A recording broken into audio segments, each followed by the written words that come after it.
ये लोग नहीं करते स्टोर प्रोसीजर। अंदो में खाना रहता है, आप ही देख लो, आप मैक्सिमम बच्चे कंप्यूटर बैकग्राउंड से हैं, एक कईयों का नाम पहली बार सुना, तो अंडरस्टूड जॉब में कहाँ पे करेंगे। एक तो कई बार क्या होता है, हम जाते हैं जॉब करने, तो वहाँ प्रोजेक्ट में स्टोर पे यूज नहीं कर रहे होते, होता है कई बार, तो आप उससे खुदने स्टोर पे यूज करो, वो पूछने की नहीं करते यूज, वो आंसर देते, वो अच्छे नहीं होते। तो आपने बताना है वो अच्छे कैसे होते हैं। ठीक, जो बातें आपको बताई फिर वो समझ आ जाएगी। ठीक, परफॉर्मेंस और सिक्योरिटी। तो अब मैंने डाटाबेस बनाना है, तो यहाँ आ जाओ, continue without code.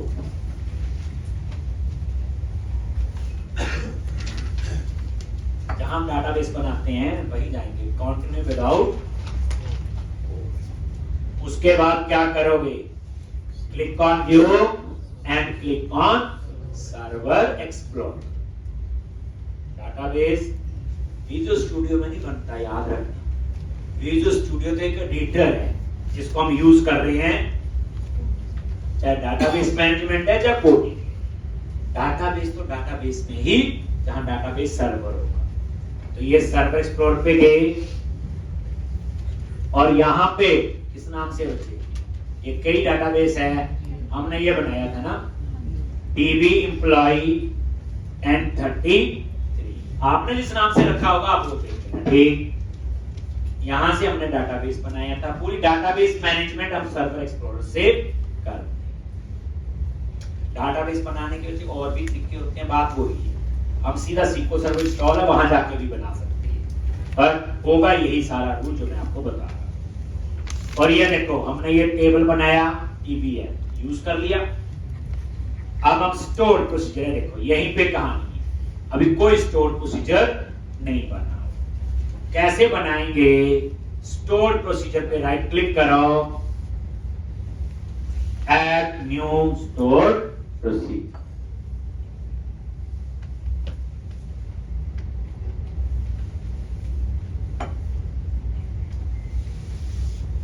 Add new store procedure। ठीक,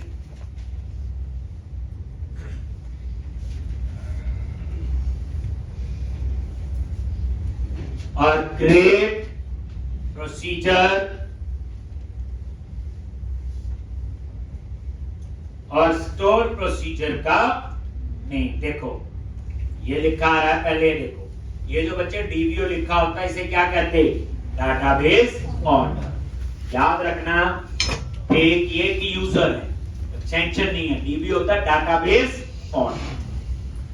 अब यहां स्टोर प्रोसीजर का नाम देंगे जो रखना चाहते हैं। मैंने बोला जी इंस एन। देखो बच्चे, काम वही होगा जो मैंने एप्लीकेशन में करके हटा हूं। जहां जहां इनलाइन क्वेरी थी बस उसकी जगह क्या यूज करना है, स्टोर प्रोसीजर। और डाटाबेस बेचारे को SQL समझ जाती है और कुछ भी नहीं आता, तो आपके लिए टेंशन ही कुछ नहीं। जैसे, और ये एज के ऊपर ये पैरामीटर है, तो हमें 4 पैरामीटर पास करनी है। ठीक, जैसे C+ में फंक्शन ब्रैकेट लगती है, बस यहां एज के ऊपर पैरामीटर। जैसे पहला पैरामीटर बना लिया, emp number, data type A। दूसरा पैरामीटर बना लिया, name, data type varchar, size दे दिया 50। तीसरा पैरामीटर बना लिया, एड्रेस, varchar 100। ठीक, कॉमा, चौथा पैरामीटर सेल। यही थे 4 पैरामीटर है ये सारे। ये कुछ भी नाम रख सकते हैं, ABC XYZ, same column name भी रख सकते हैं। एक क्वेश्चन का मुझे आंसर देना, अगर मैं बच्चे यहाँ varchar का साइज ना, ये डिफॉल्ट साइज क्या होगा, 50 होगा, 50 क्या होगा,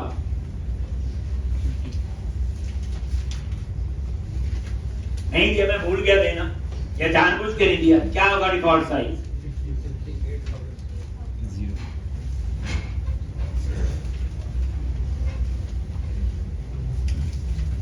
याद रखना इसका साइज 1 होता है।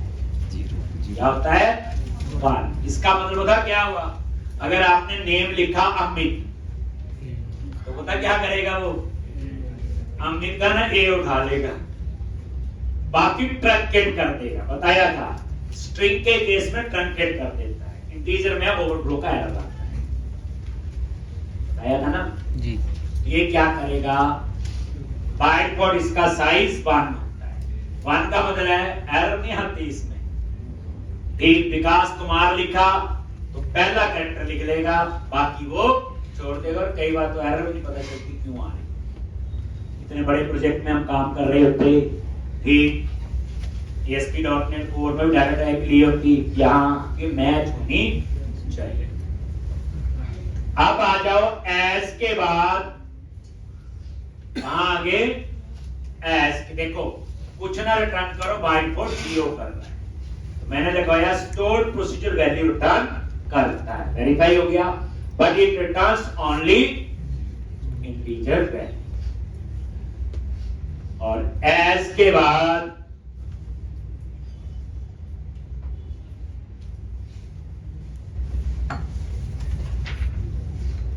इंसर्ट। सेव करने के लिए क्या क्वेरी है? इंसर्ट pbm समझाई थी, क्या लिखोगे? Values @eno @en @ed @es। वही क्वेरी थी जो सी शार्प में लिखी थी, उठा के यहां लिखी। तो डाटाबेस बेचारे को क्या समझाती है? सिंपल सी। ठीक, अब क्या करना है? यहां अपडेट पे क्लिक कर। ESAM का मतलब क्या हुआ? एम्प्लॉय टेबल में सेव करना। ये नाम है, कुछ भी रख सकते हो आप। अपडेट पे क्लिक किया और यहां आ जाएगा अपडेट डेटाबेस, और ये आपका डेटाबेस में स्टोर प्रोसीजर बन जाएगा। ये देखो सर्वर एक्सप्लोरर में गई, ये स्टोर प्रोसीजर अभी आएगा। रिफ्रेश कर लो एक बार, आ गया यहां पे। ठीक, इसी तरह से नेक्स्ट UPDN, क्या लिखोगे? UPDN।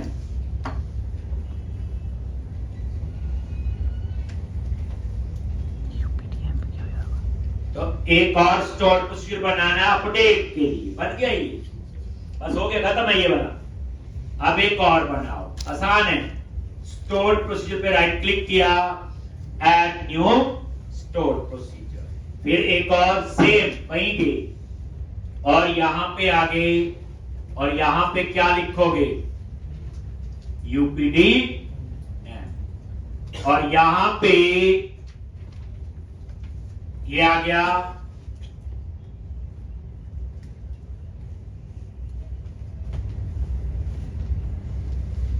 अपडेट TBM, वही अपडेट क्वेरी जो कल लिखी। सेट एम्प्लॉय नेम अपडेट हो सकता है, यानी EN क्या है? पैरामीटर का name. Employee address @ED, employee salary is equal to @ES, where क्या लिखोगे? Emp number @EN।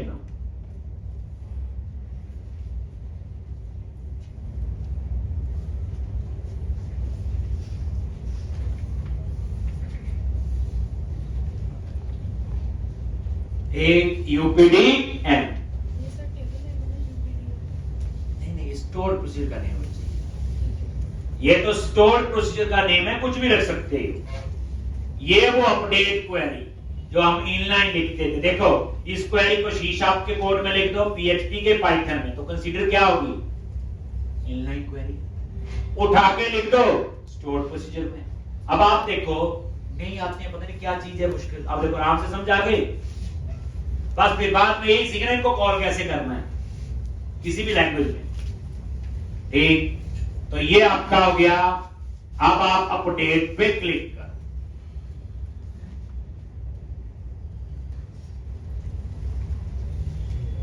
जैसे अपडेट पे क्लिक किया, अगेन अपडेट डेटाबेस। अब ये एक स्टोर प्रोसीजर और बन गया। अब हम एक और बनाएंगे टेल एंड डिलीट के लिए, जो आज लिखा। डिलीट में एक ही पैरामीटर था, एक ही था ना नंबर। क्या करोगे, स्टोर प्रोसीजर पे गए, again right click, add new store procedure, और यहां स्टोर प्रोसीजर का नेम क्या आएगा, टेल एन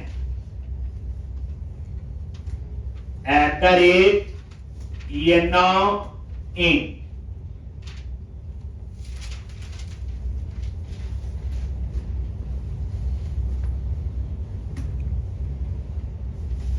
और यहां पे delete from TBN where emp number और EN। जब एक पैरामीटर है तो एक लिखना, जब नहीं है तो नहीं होगा, नहीं लिख देंगे। ये टेल है डिलीट करने के लिए। ये आज ही क्वेरी लिखी, delete from table name where emp number. ये पैरामीटर है, याद रखो, एज के ऊपर पैरामीटर और एज के बाद ब्लॉक। अब ये ब्लॉक जो है, अभी तो खैर एक ही लाइन है, कल को 4 भी होगी, 10 भी होगी, 50 भी होगी। और याद रखना, सीक्वल में अगर ब्लॉक बनाना हो तो क्या होता है, बिगिन और एंड होता है। जैसे आप सी में लिखते हैं क्वेरी, सी में जो कोड लिखते हैं तो उसमें ब्लॉक बनाने के लिए कर्ली ब्रैकेट लगाते हैं, या C++ में कर्ली लगाते हैं ना। ठीक, यहां क्या होता है, बिगिन और एंड। मुझे लिखने की जरूरत नहीं, क्योंकि मैं एक ही लाइन एग्जीक्यूट करवा रहा हूं। एक से ज्यादा करनी होगी तो मुझे बिगिन और एंड लिखना पड़ेगा। आप इसको ऐसे याद रखो, जैसे कर्ली ब्रैकेट होती है C++, पता उनका मीनिंग। यहां बिगिन और एंड। ठीक, तो अभी मुझे जरूरत नहीं है, कोड उतना लिखना जितनी आपको जब जरूरत हो। जब जरूरत होगी तब हम लोग लिखेंगे। बट बता दिया कि सीक्वल में ब्लॉक बनाना हो तो बिगिन और एंड। अब आप अपडेट पे क्लिक किया और फिर 3 बन गई। अब हम क्या बनाएंगे, डिस्प्ले। डिस्प्ले कोई 5 काम जो हम करके आते हैं वो इनलाइन क्वेरी से। क्या करोगे, सर्वर एक्सप्लोरर स्टोर की पे राइट क्लिक किया, ऐड न्यू स्टोर प्रोसीजर, और क्या आएगा, डिस एंड। और डिस्प्ले में कोई पैरामीटर नहीं, नहीं है तो नहीं लिखेंगे। और यहां पे एज के बाद क्या क्वेरी है, सिलेक्ट स्टार फ्रॉम TBN। ये स्टार की जगह 2 कॉलम चाहिए, 2 कॉलम भी लिख सकते। डिस्पैम, डिस्पैम क्या है, स्टोर प्रोसीजर। आज पता चला स्टोर भी क्या होते हैं, क्यों बनाते हैं, क्या उसके फायदे हैं, कैसे बनाते हैं। ये तो बच्चे शुरू हुए हैं, एक ही लाइन तो नहीं लिखी, इसमें if भी लिखते हैं, लूप भी चलते हैं। मैंने लिखवाया नहीं था, आपको याद करो, SQL structure query language, that is non procedural language, मैंने लिखवाया। फिर बोला ट्रांजिट सीक्वल, जिसमें हम प्रोग्रामिंग करते हैं। प्रोग्रामिंग में भी 4 वैल्यू भी आएगा। और उसके लिए लिखवाया था स्टोर प्रोसीजर, याद करो, trigger, cursor, function, indexes, views. उसी में से एक चीज है ये, एक स्टोर प्रोसीजर। ठीक है, जो लेक्चर जब लिया जाता है ना बच्चे, उसका तब समझिए होंगे कहने का मतलब है कि इसका क्या मतलब है। इस सिंटैक्स है, ये एज जो है ये क्या है, सिंटैक्स। एज के ऊपर जो लिखते हैं वो पैरामीटर, एज के बाद जो लिखते हैं हैं वो ब्लॉक, बस और कुछ नहीं। जैसे एक लैंग्वेज का अपना सिंटैक्स है। और अपडेट और अपडेट डाटाबेस। अब एक बच गया और फाइंड। 5 ही काम किए थे ना, सेव, अपडेट, डिलीट, डिस्प्ले और फाइंड। तो अब हमने एक और स्टोर प्रोसीजर पे राइट क्लिक किया, ऐड न्यू स्टोर प्रोसीजर, और यहां पे फाइंड एंड, और इसमें आप लोग पैरामीटर ए, फाइंड में एक पैरामीटर था, याद करो, select star from TV and where, क्या लिखेंगे, एम पर और एट द रेट, लिखा नहीं था फाइंड में, ये एम पर नंबर लिस्ट बॉक्स से आया था, नेम नहीं था, एम पर नंबर, तो स्क्रीन पर डिस्प्ले नहीं था, बताया हुआ। तो बच्चे ये 5 जो हैं ये सीधे स्टोर प्रोसीजर, चलो बना लेंगे, बन जाएंगे। अब असली कहानी क्या आती है, क्या सबसे ज्यादा हैकिंग होती लॉगिन स्क्रीन। जब तक उसका स्टोर भी नहीं बनाया तो कोई फायदा नहीं हो रहा काम करने। सबसे ज्यादा हैकिंग, लॉगिन बार बार करते हैं, सेव पता नहीं करे कब ना करे। आप किसी भी प्रोजेक्ट में जाओ, रजिस्टर एक बार कर लिया तो लॉगिन करते हैं आप, प्रोफाइल चेंज कर लेते हैं, अब पास और तो कुछ नहीं करते। ठीक, तो सबसे ज्यादा हैकिंग तो अब हम उसके बाद ये पहले अपडेट, कितनी जल्दी सीख लेते हो आप लोग, इतनी प्रैक्टिस कर लेनी। ये बच्चे स्टोर भी बनाए सिंपल।